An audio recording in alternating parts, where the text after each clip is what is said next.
You're in the water loop.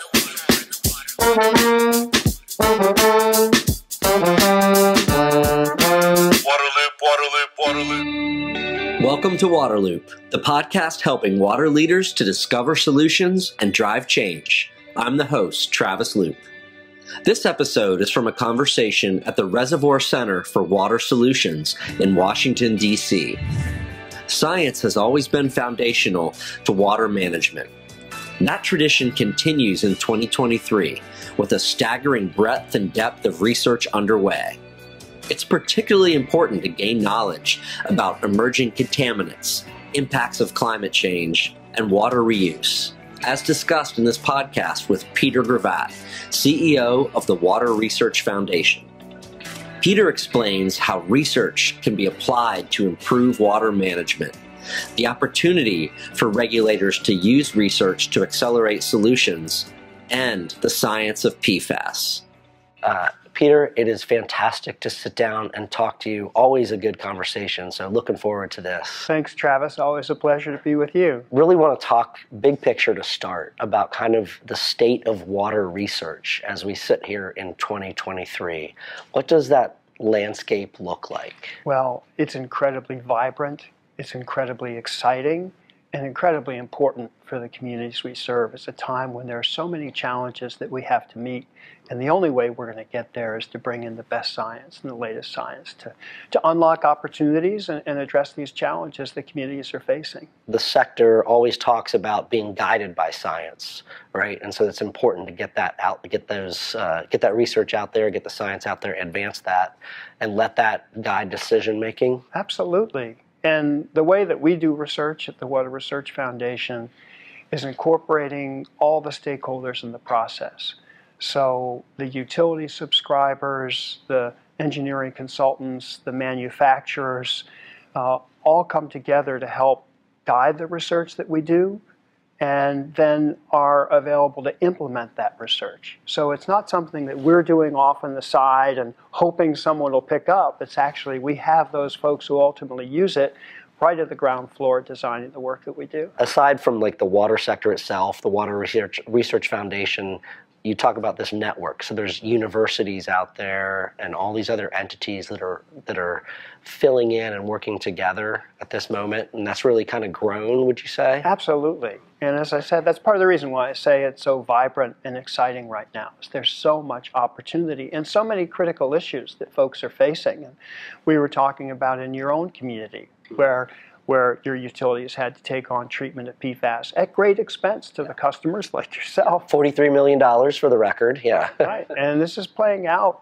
across the country, across North America, and around the world. And so it's a critical time for us to be developing new science and using that science to guide our decisions. There's so many issues in water. What are kind of the top research priorities, the front burner issues where everyone's really trying to advance that science as much as possible? Travis, we launched 52 projects last year, so I'm not going to give you a summary of each of those, but there are three that I would identify that come to mind that seem to me to be really top level. And the first of these is emerging contaminants. We were just talking about PFAS in North Carolina. And emerging contaminants, not only PFAS, I mean, we're at a time, you and I have seen, we're at a time when the analytical techniques that are available to us are so powerful and are advancing so rapidly that forevermore we are going to be in the situation of discovering things in our water resources, compounds or constituents or contaminants in our water resources that in the past maybe we didn't know that were there. So GenX is a great example, right? A research study, non-targeted monitoring, ultimately identified GenX in water resources. So that's just one example. This is going to happen again and again and again. And it will always be the case, I suspect, that we'll detect things in water resources before we have any way to understand what the implications of the presence of those materials are for public health and the environment. And so, I mean, you're a communicator, right, by trade, and communications could not be more important than they are for emerging contaminants, because we will always be trying to both figure out what the implications of these substances are, but also having to talk to the public, to the customers, who rightfully are going to want to know, well, what does this mean? What is this stuff and what does it mean? We'll always be playing catch up. So that's the first area that I would say is. I just want to take a tangent or a pause on that one there, because it's such a difficult area. It's like the blessing and the curse of science, right? It shows us what is in the water, what we weren't aware of, and then it creates concern, right? And then you have to, this risk communication is one of the greatest challenges out there. That's not really a research area, but it's something that comes out of the research, right? Well, it's like, how do we talk to people then when we learn these things? And in fact, it is a research area. We just completed a project, One Water Communications, on PFAS, anticipating that there were going to be so many discussions that would be had related to the unregulated contaminant monitoring rule, monitoring that EPA is implementing now all across the United States, thinking about PFAS and biosolids. So this is an important research area, one that we cover at the Research Foundation, and one that really all researchers need to be thinking about. It's not just a matter of doing the technical work. It's so important to figure out how we make this research accessible to communities that really need this information to guide their decision making. So emerging contaminants is the first area that I would identify. The second, we were also just talking about a few minutes ago, is climate. And climate adaptation, climate resiliency, and increasingly climate mitigation across the water sector. And so just to dive into that a little bit more, there are communities all across the United States, across North America, and around the world that are having to adjust to the incredibly rapid changes that we're seeing in the climate, that in fact affect water availability. The sources of drinking water the communities were built around, and they were set up to count on for forever. And so all of a sudden, some of those water sources are not going to be here in the same way, particularly in arid areas across the West. So that's one area. Another area is thinking about flooding. And we see more and more communities around the world that are experiencing these 1,000-year storms on a cycle of every few years, it seems. So it's rapidly changing, and that particularly impacts vulnerable populations. You were mentioning that you were recently down in New Orleans, and we all know about Katrina, but Katrina is certainly not the only place where we're seeing this. And I've often thought, could I ever imagine the day when a hurricane like Hurricane Ida would make landfall in Louisiana or on the Gulf Coast, and people would drown in their basement apartments on the East Coast of the United States? I mean, what a storm. And these are becoming increasingly frequent. And then the third area to just touch on is water reuse. And just an important area thinking about to help address the challenges with climate. We're going to have to find new sources of drinking water for communities. We can't just say to communities, sorry, got to close up shop. Everyone got to move somewhere, right? We need to find new ways to do that, and reuse is going to be a key factor. So what kind of research is being done on reuse then? What needs to be understood on that? We have so many projects that we focused on reuse, and we were supported by the California State Water Board and the Metropolitan Water District of Southern California in implementing about 25 different research projects. And these include things like looking at what are the levels of pathogens in raw wastewater that's treated and ultimately in a reuse scenario becomes a source of drinking water for a potable reuse scenario. We have developed the largest data set that exists anywhere in the world on levels of those pathogens to help us understand, well, how much disinfection is necessary, how many log reduction values do we need to achieve in order to have a safe product at the end. Just one example. I'm also looking at things like volatile contaminants in source waters and how those treatment trains address those, and thinking even about how we track what's happening in communities in terms of the health of the populations, not just from a reuse scenario, but more broadly. We have such a better understanding in the United States today of outbreaks related to foodborne pathogens than we do related to water. And so that's just another area that we want to develop. Now, that's fascinating with the climate change, the flooding that you mentioned. I think it was last year, there was like 5 months in a row, 5 different states, 500-year events.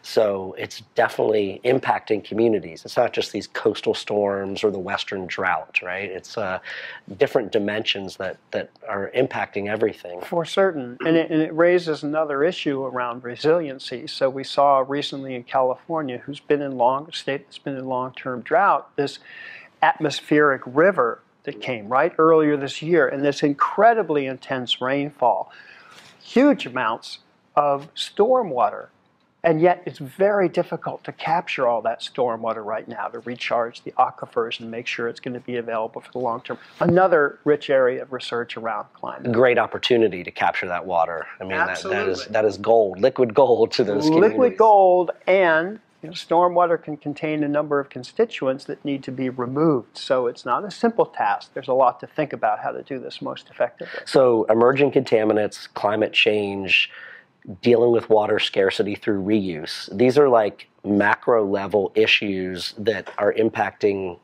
every aspect of the water sector. So the research has to happen in order to do regular business. These are big problems to tackle. They are. And let me give you one more. My third would be how to take advantage of the vast amounts of data that are available right now to manage water resources in a different way than we ever have before.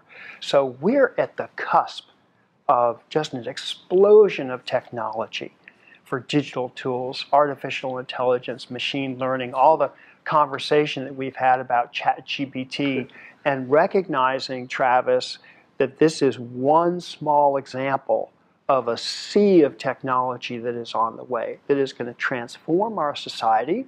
It's going to transform the way that we manage resources like water resources. And so we're involved in research to figure out how we begin to harness these tools to help us treat our water resources more effectively and more efficiently, lower energy use, less greenhouse gas implications, and to tailor those treatment trains just to meet exactly the levels that we need to hit. There's also a whole big aspect here of training the workforce of the future, right? Because this is a big change. We've seen in blue-collar jobs, historically, during your and my lifetime, we've seen how the economy has changed, how, say, robotics have come in to replace jobs that were previously done by humans. You look at something like ChatGPT as an example, and you say, all right, this is a tool that can write as well or better than a whole lot of our college-educated population. So how do we harness this tool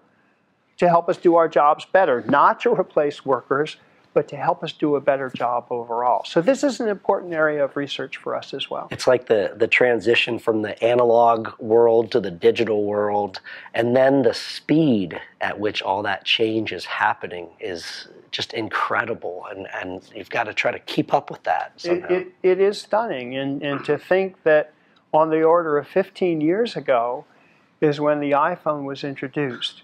And before the iPhone, most of the largest corporations that we interact with today didn't exist. So if you think about a Google, or if you think about an Amazon, right? Or you think about, say, an Uber or a Lyft, or all the long list of things that didn't even exist, and now today they're among the biggest corporations in the world. This change is happening so quickly that it's difficult for many of us, have to take a deep breath and say, okay, the world just changed again. Let me get used to this. And as I mentioned, ChatGPT coming out just a short while ago, I tried to log on to ChatGPT recently. It said, capacity already exceeded. You can get on the waiting list. There are already 100 million users of this tool. And thinking about, all right, so how are we going to take advantage of this? And again, build it into the workforce, not to push anybody aside, but to say, all right, there's something here that we can leverage. We can be better. They don't need the communications people to write press releases anymore, I guess. Just Travis, we're still going to need communications people to write press releases. Yeah. One thing that always fascinates me is taking research and applying it in the real world, right? It's awesome to find all this information, these answers.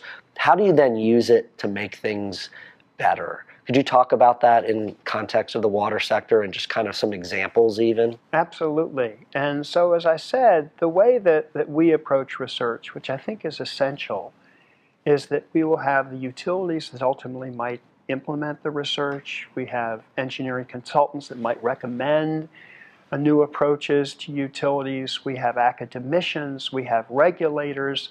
And in some cases, members of the public all working together to try and both craft an approach to address a pressing problem and then think about how we take advantage of those research results. So a couple of examples that I would give you. We just finished a project that's focused on release of PFAS from land-applied biosolids. And as you know, this is an issue that is of tremendous importance, not only in the United States and across North America, but all around the world. So, for example, in the United States, on the order of 50% of the biosolids that are generated annually are land applied for beneficial reuse. And there are big questions in some states. The state of Maine has already banned the land application of biosolids due to concerns of release of PFAS and uptake into things like milk and dairy and other agricultural resources. We need to understand this issue better. And so we just completed this project that included land application of biosolids in a very controlled experimental fashion to see, all right, how much PFAS are in these biosolids, how much is releasing, how quickly, and where is it going? This is the kind of research that is needed to guide these big decisions that we're going to be facing. So think about, for example, we saw in this research, as we got samples of several biosolids from different water utilities, we found that the levels of PFAS in some of these biosolids were 1/50th of the level that is incorporated into some cosmetics. All right, so 1/50th of the level in biosolids, it's actually in cosmetics that are designed to be put on the skin or lipstick or eyeliner, so it's important to think about that from a risk management standpoint and what that means. That is also incredibly valuable information on the communication front. I mean, because there is all of this public attention on PFAS and water as the source and on biosolids, and there's not as much awareness of the presence of PFAS in household goods, consumer products, and so you do that research and you can help educate the public on this issue. That's incredibly valuable to the water sector. Yeah, absolutely. And I don't raise that to diminish in any way the importance of thinking through this issue of PFAS and other constituents in biosolids, but it's so important to know. So that's one example. Another example of ways that research is being applied is we did a project with Halifax, Nova Scotia. So when I was much younger, one of the issues that we were talking about all the time, which you probably remember as well, is acid rain. And so we were very concerned about acid rain, and there was great success through regulatory approaches that are implemented at the federal level and at the state level to reduce emissions of constituents that are being carried east across the country and then deposited into lakes. And you might remember that you would go to beautiful areas, remote areas in the east, and you'd see these pristine, clear lakes.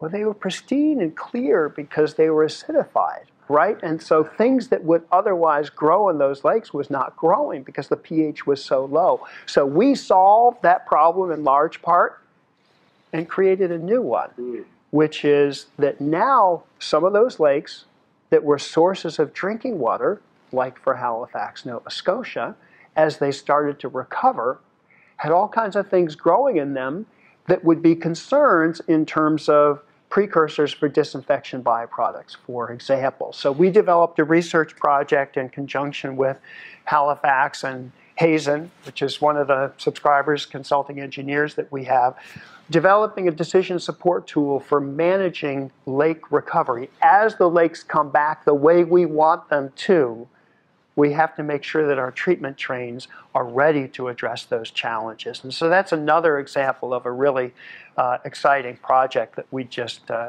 just brought home. Fascinating. Yeah, acid rain. I hadn't heard about that in a while, right? The hole in the ozone, the acid rain, these are problems in the past that we've made progress on, which is good. And let me tell you about just one more. Yeah, absolutely. Because I'm thinking in threes. Okay. So just one more is a project that we've just launched that I'm so excited about, that's focused on incorporating equity and social dimension into community climate change adaptation planning and watershed management. So what does this mean? So if we break this down, it's looking at opportunities to incorporate not only technical expertise, but also the lived experience of the community members in understanding what steps might be taken to try and build resiliency for climate impacts that we see coming. And we know that, well, we were talking about New Orleans before. We know that oftentimes the segments of the community that are most heavily impacted by climate are those who are the most vulnerable. And so here's a tool we're developing that's going to be looking at development of a triple bottom line dashboard to help communities to think about who is paying for community adaptation investments and who benefits from them at the community level, to try and help communities to be better prepared to think from an equity lens of about what's going to meet the broader challenges that they're looking to address. So I'm so excited about this project. And it's one, again, will go right into implementation at the community level. Well, so many times with research, you think about hard science, right?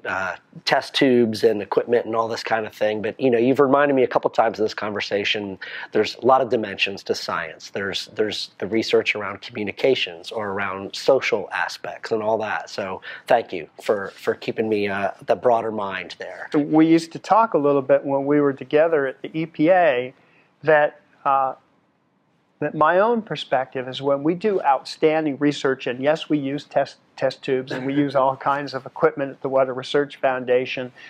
When we have done outstanding research, we have done a really great job at part of our responsibility. The second part of the responsibility is making this research accessible to the communities that need to use it most of all. Absolutely. I agree with that.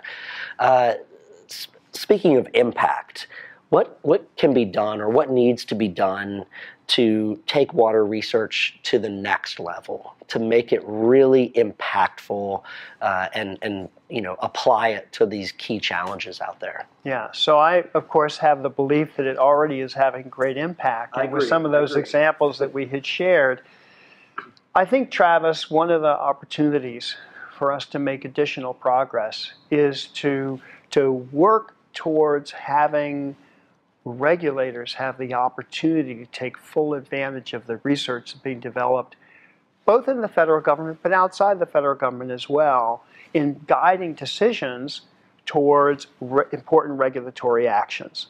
So we've touched a bit on PFAS, and I know that's one of the topics that is top of mind for everyone across the water sector, both from the standpoint of managing public health risk and environmental threats, but also from the standpoint of public concern, right? PFAS have really captured the imagination of the communities we serve. And PFAS are such a complicated set of constituents, and it's such a complicated set of problems that we have to address on PFAS. And as we think about taking regulatory steps to address PFAS, and there are important regulatory steps to address PFAS in water resources, it's going to be so important to have the research to help guide our understanding of potential unintended consequences and potential outcomes that may be associated with regulatory actions that we take. And so I gave you the example of the experience of lake recovery.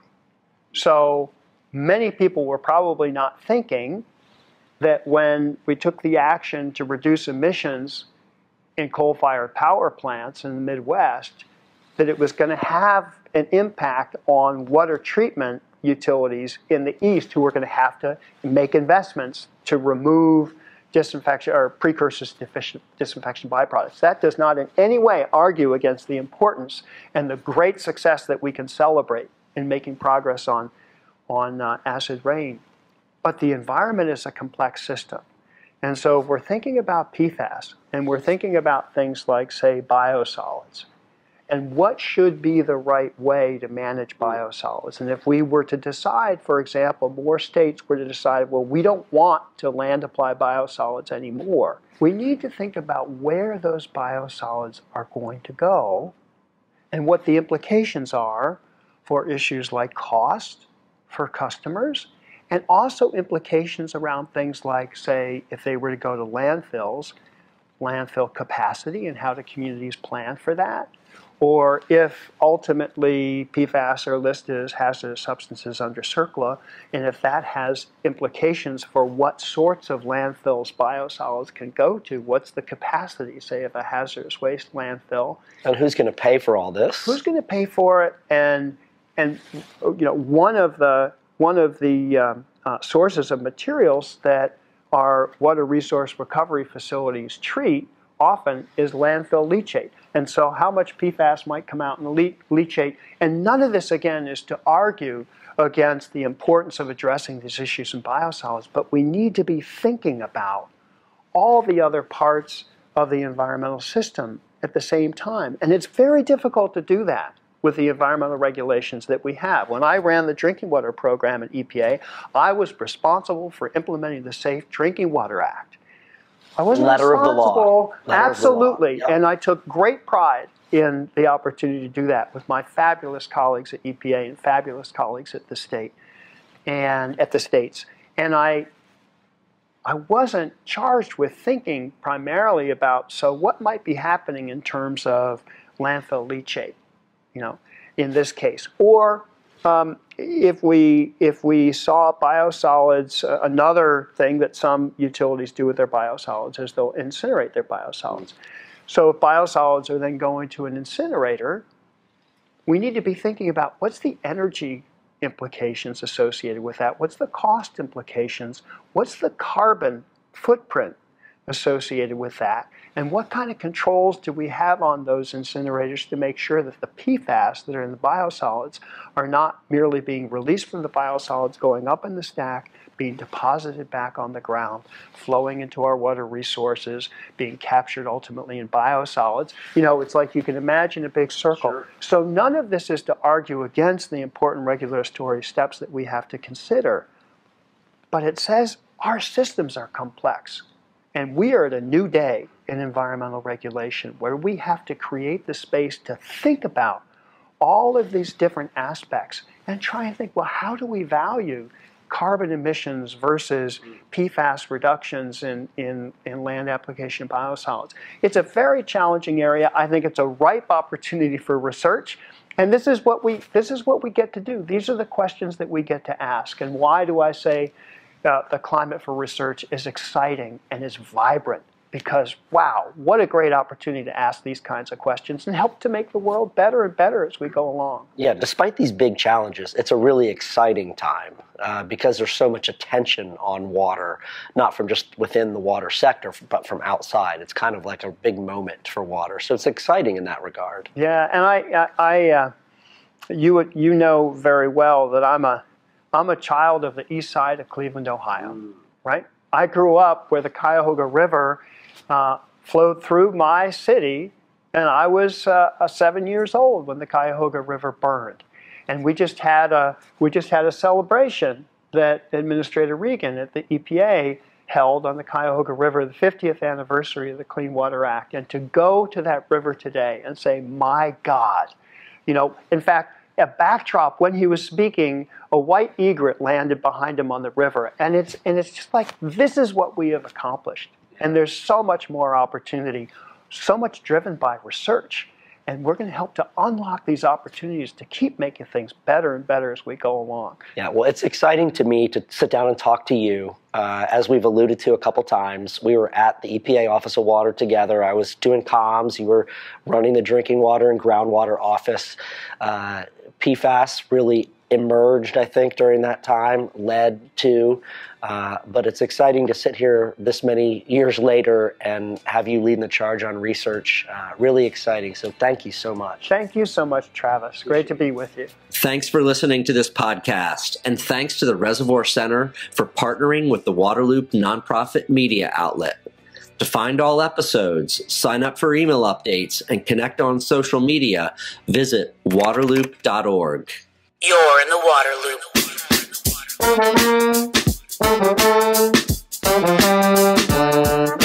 Waterloop, Waterloop, Waterloop.